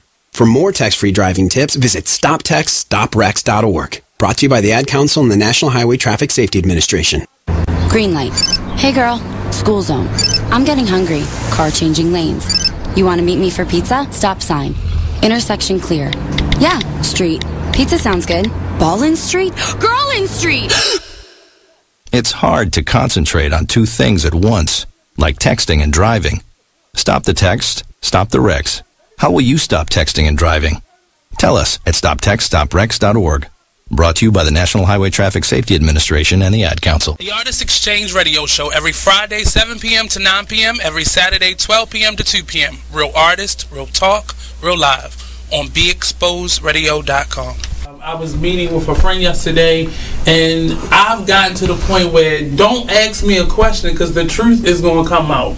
Exactly. Just don't do it. If you ain't looking for the truth, don't come to me. Don't do it because I can't hold my tongue. And she wants to be this stylist, boutique, but you're not doing anything in that nature, and I can't take you seriously if you're not doing those things. And I understood why people didn't take me seriously because I found myself in somebody else's lane. I was good at what I was doing and what I wanted to be, but I wasn't doing it for me. So how can I ask you to take me seriously if I'm living in somebody else's shoes? And nobody can do what you do, and I think that that's a big problem that people face now. Like, you see what somebody else is doing and you want to do that when that's not your lane. That's not your lane. That's not what you're supposed to be doing. But it's popular, it's getting that person money, it's getting that person applause. Oh, I want applause. I want money. Let me stand over here behind them. And then a lot of times people aren't honest with themselves either. Like, I was thinking earlier today, I've been woke for almost 2 days, so so you get honesty,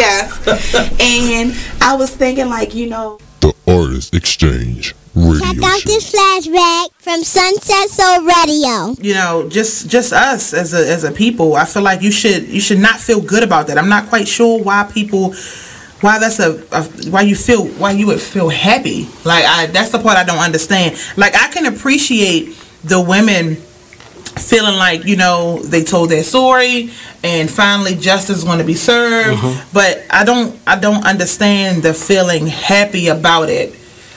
Or the thought that as a woman, which I've been hearing that a lot as I hear people talk about it, and I look at it on Facebook, and I've heard other radio stations speak on it. It's like you should as a woman feel vindicated, or you should be happy and proud, or you being a survivor of molestation, I know you should understand and be happy about it, you know, pro Me Too. I don't agree with that. I don't agree with, first of all, that I should feel any kind of way.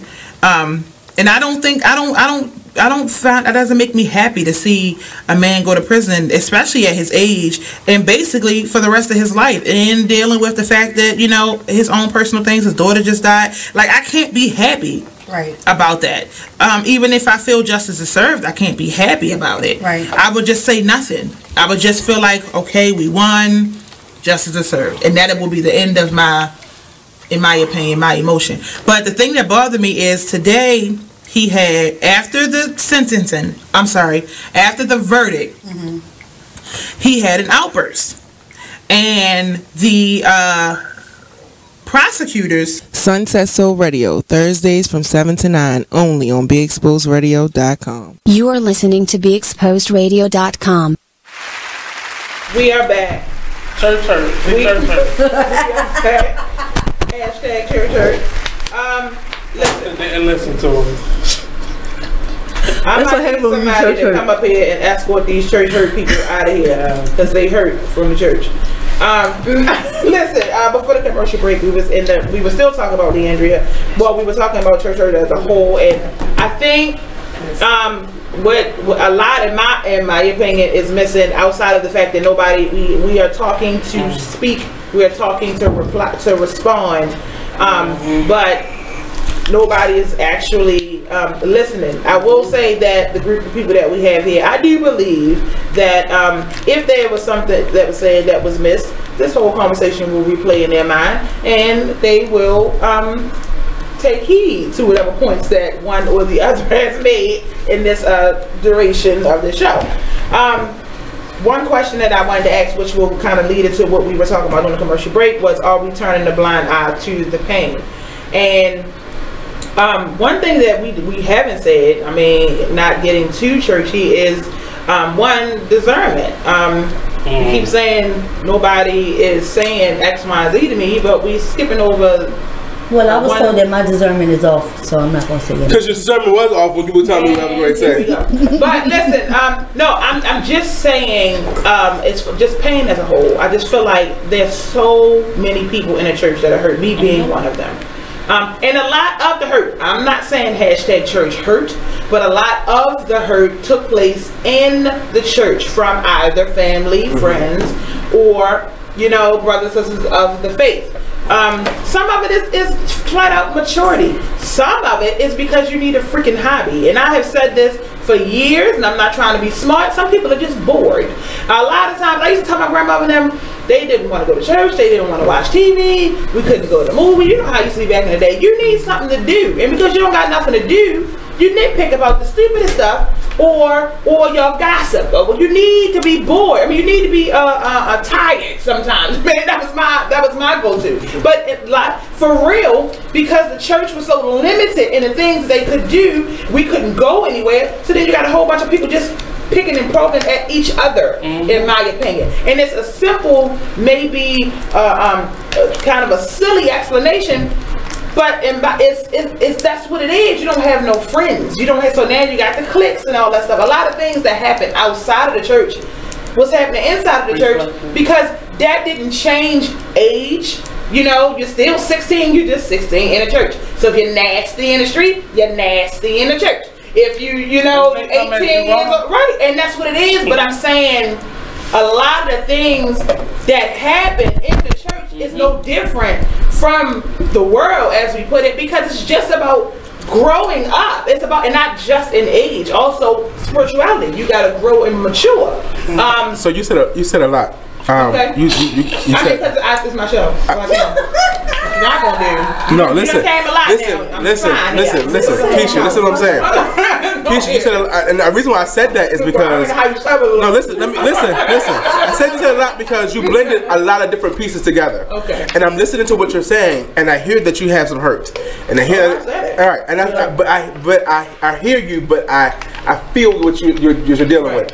And first thing I'm concerned with is, and I don't want to do this on the show, but I want to help you with the hurt. That's just one of the things I want to do. I'm not laughing at you. I know. I want to help you get through that hurt. Well, that's the first thing. You laughing at her? No, I'm laughing. No, because let me tell you now, because I'm going to be the spokesperson for the church hurt people #hurt.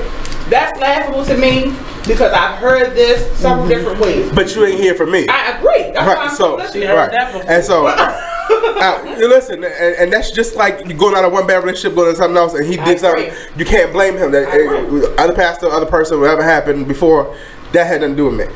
But I do want to, whatever I can do to help with that, I do want to help with that. The other piece is, again, I got to go back to as our culture, as I got only say African Americans, as we developed. Our church was kind of different. So it was either you were Baptist, you were Pentecostal, you were Apostolic, you had all different backgrounds, and different denominations did different things. So because we weren't as educated as we are now, we did a lot of things off of, we say experience. So no way the Bible said you can't enjoy life. No way the Bible says you can't go to the movies. But somebody's convictions turned into doctrine when it was never doctrine. It was just their convictions. And that's what we went by for years. And as we matured and as we got more educated and as we grew, some of them things that we made as doctrinal statements was our own convictions have changed. The church has a long way to go, and as we continue to progress in the community, but the church still has that standpoint of who we are as a people. That's the place we grew. That's where information, that's where education, that's where all that stuff came from. That's how we got the right to vote. That's why women could do things that they can do now, because the church fought for them. Right. And so we can't discredit the church because, I got some issues, but the church ain't no good. But the reason why you got stuff is because there was some church people who fought the battle for you. I'm not saying that there is not a reason for that was what I gave. Like, I understand that they were young. I understand that they were immature. I understand there was lack of knowledge. These are the reasons for it. I understand that now they've grown and they know better. But to me, that's some of the problem, because again, what Nate was saying, as a parent, we tend to grow up and know we shouldn't be promiscuous anymore, right? We shouldn't be. We used to rip and run the street. Now we know we shouldn't be promiscuous. No, it's just somebody here set us up too high. But then when our children are dealing with that, we don't want to talk to our children about our past. You see what I'm saying? Now what we do as parents is tell our children, don't do this. I'm trying to tell you because I've been down that road, but you're not telling them the aftermath. You're not giving them, you're just saying, trust me, you don't want to do that. And that's what I think the church tends to do. Like, when you get to that place, I'm not sure what that is. That's not that. When you get to, that's what I'm saying, it ain't that. When you get to that place, in my opinion, when the church do mature and when the church do grow, they're not now dealing with the stuff that, okay, I messed you up. Okay, case in point, I have a cousin that was, in my opinion, tormenting to me. Okay, they matured. They grew up. They're different now. Just because you're different now and you're treating me different now and we're getting along now because we both have matured does not erase the torment from before. And that's what I'm saying that people tend to do is now, or you'll say, I can't go back to what it was, but we can move forward. You can't go back and change it, but you can apologize for it. You can try to fix the situation, and that's what churches, in my opinion, where the church hurt comes from, because we just kind of shout over it or we dance past it. You know how many people I've had or I've seen in my family, in my church, that it'll be a big blow up, and then all of a sudden it's a hot Sunday, and then somebody will go run over to the other person, hook their hand, and they shout around the church. Now to those who know the story, we top, we in, because we like, yeah, God done did it. No, you feel good now. And really, that's all. One of my same cousins I'm talking about, you know why they changed? Because their life is better. That's it. I didn't do anything different. I'm still me. You just feel better about yourself. So you're not bitter anymore. Since you're not bitter anymore, now I cannot have to hate on you. That's no different from having a joyous Sunday and now you run over, grab the person's hand, and y'all start shouting. But you didn't fix the problem. You just shouted over it. And that's what I mean by church hurt. That we're not talking about it. And a lot of times the leaders know just as much as we know about that same issue that they shouting over. They act like they don't know. And they gonna clap and shout right along with everybody else. But you know what? They worked it out. God did it, and we're gonna move forward. Yeah. Nobody is learning how to deal with matters. Right. We just move past them. Let me say this. And you mentioned that they linked arms and shouted, and nothing was different. With the experience and the move of the Holy Ghost, that's what we say. Mm-hmm. I believe that when we in worship and His presence is in the building, healing happens, deliverance happens, change happens, breakthrough happens. I'm a believer that God does that, and so the shout is an expression of what God has dealt with us internally. So I can't agree to they just shouted over it and nobody got no better, because I don't know what God was dealing with them on the inside, and I don't know how God was cultivating them and working on them, because a lot of times I believe God will deliver us privately and not make our deliverance public. Because there's some things that all of us did that God worked out for us privately that never came to light, that never was surfaced. And so that's why we give testimony. But there's some things that, you know, God did for you that, you know, thank God He did it for me, and I don't want everybody to know my business. And there's some things you share that say, okay, God brought me from this, and you're okay to share. But all of us got some private deliverance that God has done for us. And the shout that we praise God with is an expression of our thank you for who He is to us. That's just a part of our experience. But I really believe that in worship, God can do anything. He can. Inside the experience, outside the experience. He can. But and so even though that's what He did, is what I'm asking. But that's that's somebody's personal experience. No, I agree. Right. I'm saying, we can't judge it. If you want to say that based on what I just said, right. If I'm saying that if it's a public spectacle to the point that everybody knows, that's why everybody is tucking because of our right. Now, I'm not saying you ain't got to get up on the pulpit as a leader and say, you feel better now? You feel y'all good? I'm asking you to do that. I'm saying that what's wrong with you now as a leader going to them two people? Let me talk to y'all. I saw y'all had your moment. Right. What changed? Ask them. I'm saying we don't do that. It's what I'm asking. I'm just using that one scenario because it was a public thing. Because why is it over? Just one could be healed and the other not. Right. And because their maturity level ain't to that point that yours is, so why are you not saying, I saw y'all shouted, I saw y'all locked up, is everything all right? You know, is everything good now? Do you understand? You got your deliverance, did you get yours? Did you forgive her when she came and grabbed, or did you just shout out of routine? Like, we don't do that. We don't go and make sure you feel better. We don't go for the follow-up. I think that's a broad stroke that we don't do that, because there's a lot of us who do that, and a lot of times the ones who do that don't get the publicity of the ones who don't do that. So we will magnify the smaller number and ignore the ones who do it. There is a great amount of pastors who take time out. Okay, we're blessing the Lord. I want to make sure you're mentally whole. I want to make sure you're spiritually whole. I want to make sure your children are right to grow you in the fullness and in the wholeness of God. But I don't want to paint with the broad stroke saying the church don't do this. We don't, because we can't. I don't want to say that, because there are a whole lot of pastors and a whole lot of places who ain't never been on TV or never had the experience or can't be categorized with church hurt, when they really are trying to help people be better, and all of us do that. But sometimes we just need those like you guys to acknowledge that there are flaws and there are people. Absolutely. And that'll help tremendously, because what usually happens is there's such a defense for the offenses that occur in church, that those that are hurt don't feel like they're heard. Those that are hurt don't feel like they're respected, or even identified as a part of the body, or wanted to be a part of the body. They feel rejected and outcast.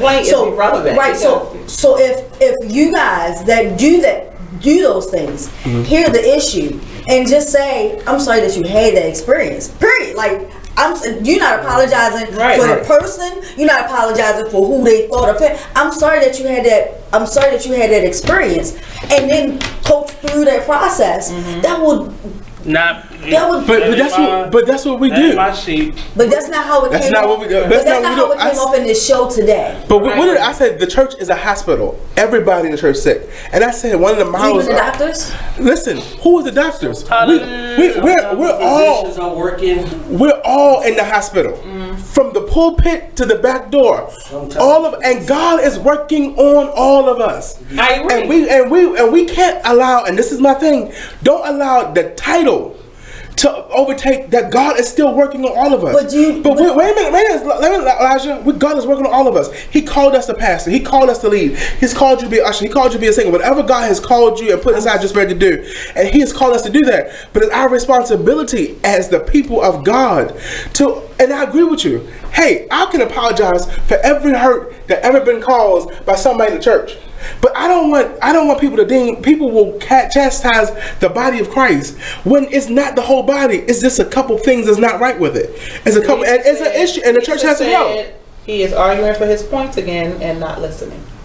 I heard everything she said. I listened to that. I heard everything she said. That's not true. I listened to that I heard clip everything of she said. Leandra a couple times, and it stuck. Like I reached out to Keisha because it really went home for me because people attacked her and they brought in her past and they brought in how she looked on Sunday's Best and they brought in the clips that were put out. They brought in the things that our ex-husband was talking about, but nobody listened to her actually being in pain in that moment. Let's hold on, but nobody ever thought to say, I wonder what her real issue is. And it was more than just the Bishop Wine is not speaking to her. It's something deeper than that. It's stuff that's probably in her childhood. Somebody abandoned her, or this person didn't do it, or somebody in her church, or her parents were too busy being leaders of the church to really raise her as a child. Like small things like that, and not really listening. I just watch people and shouting doctrine into the comment sections of all the clips that I saw, and nobody addressed the fact that she was actually hurting. No matter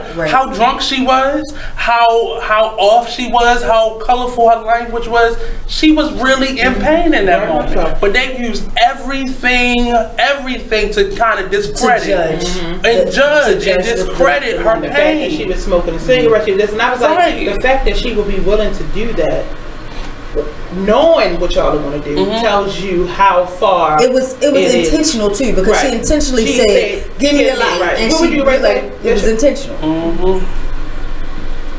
Going back what I said earlier, we say nobody did this and nobody did that, but we don't know what happened behind the scenes. We didn't do that.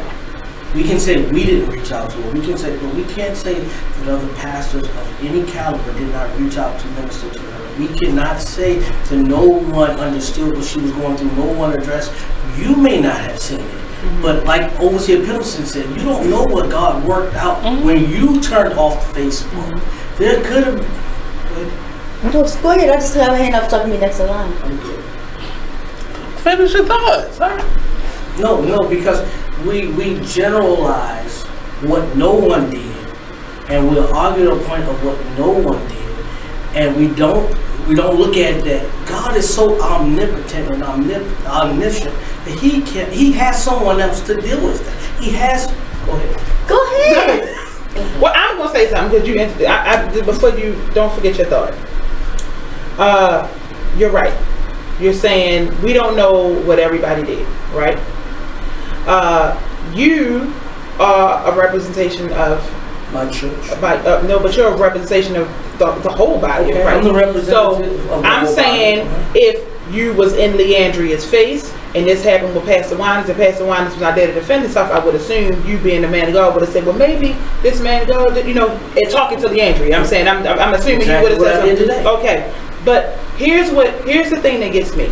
Lisa said when Pastor Pendleton, when he was talking and she said he's arguing for his points, and I listened again, Pastor Pendleton responded, that's not true because I heard everything she said. Lisa responded, it is true to me, that's the point. This is what she just put in the message. Then I think we keep going, it's not if you did or if you didn't, it's the job that you took. And this is the job you took of the people. Lisa could be wrong, we could be wrong, Leandra could be wrong, You have decided to take the job of the people. I'm saying, in my, to me, why we keep going in circles is because there is no right or wrong answer. It's just how we feel. And because you represent leadership in the body of the Christ, the question was, did you talk to your people? Your response was no, because we don't have that problem in our home, and that's good. I didn't say that we didn't address it. No, we didn't have. You said we don't. No, he said that. He said that wasn't our business. That wasn't an issue that y'all had. You said we did Bible class as normal because we didn't have that issue to be addressed. That's not what. So I'm gonna rephrase it a little differently.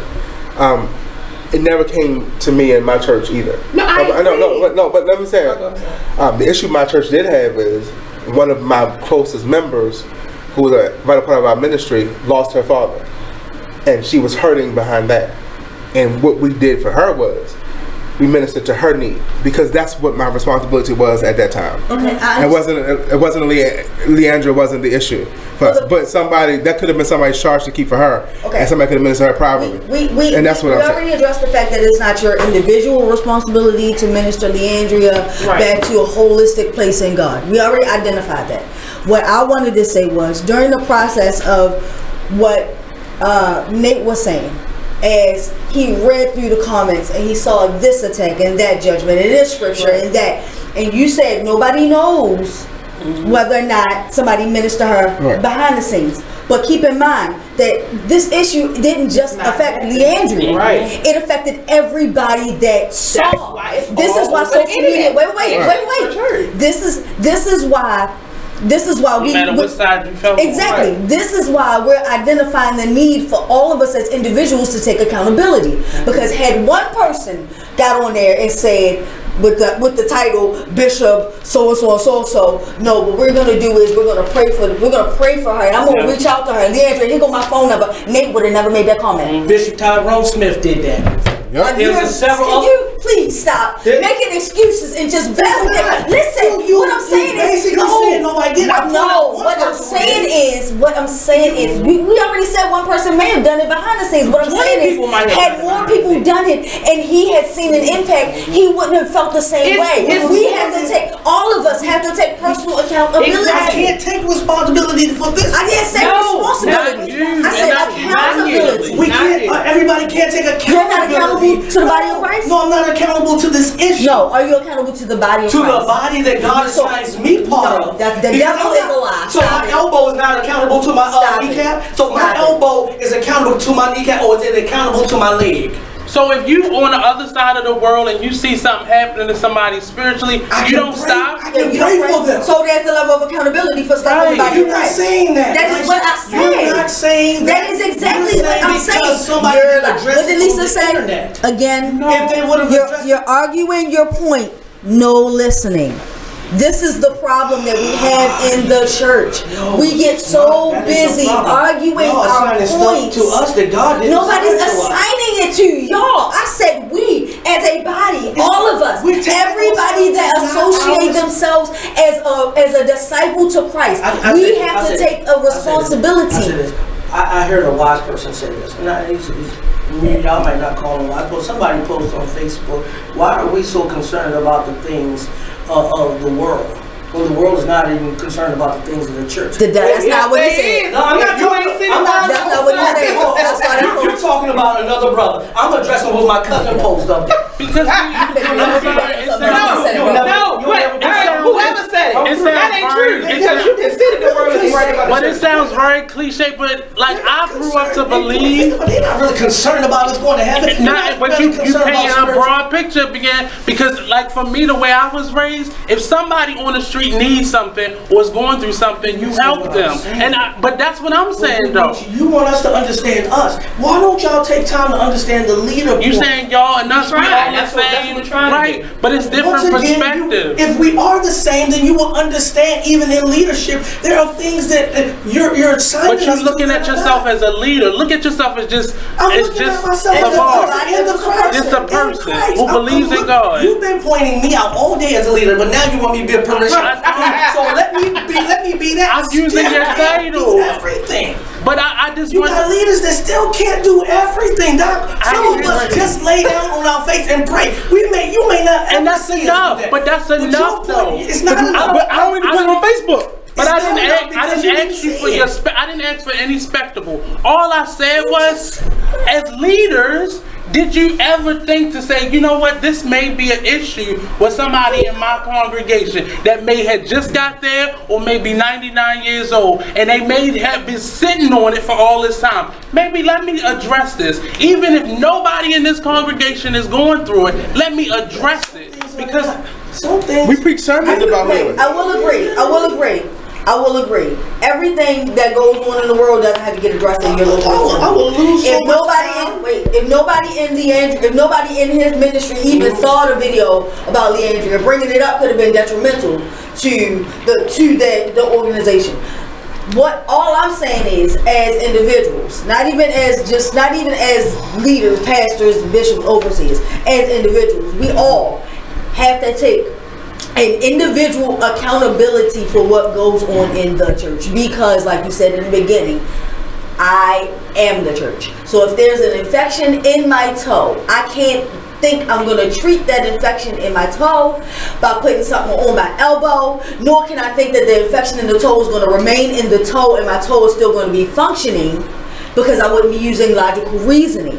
And what we do is we isolate things and cut it off as if it does not affect us when it affects the entire body. That's all I'm saying. Let me say why I even wanted to do it. Why I even wanted to do the show at all about church hurt. Because we are in our last few minutes. Thank you. Whether you have a church, you don't have a church, if you are a leader, if you're not a leader, everybody, if you didn't see it, the only way you could have missed the hashtag church hurt part is if you're not on Facebook. You might have missed Leandria, but if you couldn't have missed hashtag church hurt unless you weren't on social media, because it was widespread today, like the whole Me Too movement. And my thing is to make a mockery of something. People tend to use humor as a way to cover up, to deal with, with pain. And we're talking about hurt, and we all do it. And the thing is, some of those things, though funny, were true. Most of those things were actually true. And the reason why I said, was any of this addressed, is because instead of this situation, it's both negative, it could be negative if you let it be that way. If you want to say it's embarrassing, I've heard people use that term as far as the church, making a mockery of the church. You can use all of that, and you can allow it to be that. Or you can use it as an opportunity to go to your members, go to your saved friends, go to your colleagues, in ministry. Hey, let me ask you a question. Did any of y'all ever go through this, church hurt? Or because I don't have this issue in my home, so maybe I don't even really know how to address this issue because I don't have to deal with this. But I see that this could go, if this hashtag church hurt goes as big as this Me Too movement being proactive, which the church don't do. I'm sorry, in my opinion. If this could go to this place, let me find out, let me hit this head on. Let me ask myself, have y'all ever suffered, church hurt? Well, tell me, don't hashtag your story on Facebook. Let's come together. Let's have a revival. Let's have a Bible class. Let's add our own hashtag church hurt before it blow up in later, right, in our face, or it come out like a Leandria, because I'm quite sure in many services she sang and preached at our church that she could have had the opportunity to present herself, said all those same things there, but we just don't have that. And hers didn't happen in the building. Hers happened outside of church. It just was connected to what her face was. So it's not always about what you did inside. Right. Well, I mean, this, y'all, I'm hoping, because we're about to be off, I'm hoping that y'all don't see this as an attack. I'm hoping that you see this as, from a lay member, this is how we feel. Right, wrong, or indifferent. This is how I feel. and a lot of other people feel. And I could be wrong, but this is the point. Did you know it? Did you know that this is how I felt? I've heard you talk about church hurt before. Did you know that this is how I felt? No. Did you know that this is how I felt? Okay, I'm saying that people don't know how people feel. You can get mad, but it ain't gonna change how I feel. How many people made that joke, those church hurt jokes online, right? Who never returned back to church because some of those things and were guess real. what? Because you are sitting in this room, I'm your responsibility. So you can swallow it. And that's I'm sorry.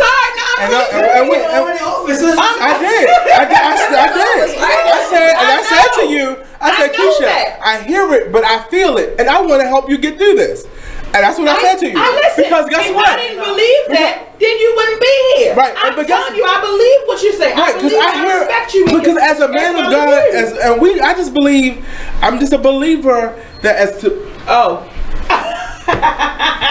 Let's go ahead. I'm just a believer that as people of God, we can mend this and we can heal from this, and we just gotta be open to have open orientation. What the problem is first, but we gotta be able to talk. We gotta be able to identify what your issue is and be honest and talk about it. At Sunset Stage, listen, y'all. Thank y'all already know. Thank y'all so much for tuning in to Sunset Soul. This is how we do. This is what we do. We talk. We have a good time. But at the end of the day, we love each other. We definitely love each other. And you're gonna see him again, mad or not. You're gonna see him again with these same mentos and shoes, different flavors, same place, different flavors.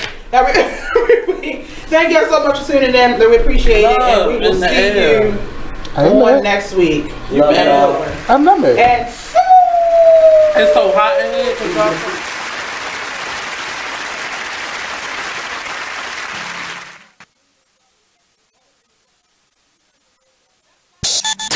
Join the club that gives you stuff. Hey, thanks! Radio Loyalty. Here's how it works. Just click on the Radio Loyalty banner right now and sign up. Then, you keep on listening like you already do. But now you earn points. Those points add up, and you can trade them in for stuff in the Radio Loyalty store. Earn more points by sharing your station with friends on Facebook and Twitter, answering surveys, and by using the apps in the New Players App Store. Pretty simple, right? Radio Loyalty. Click that banner to join now.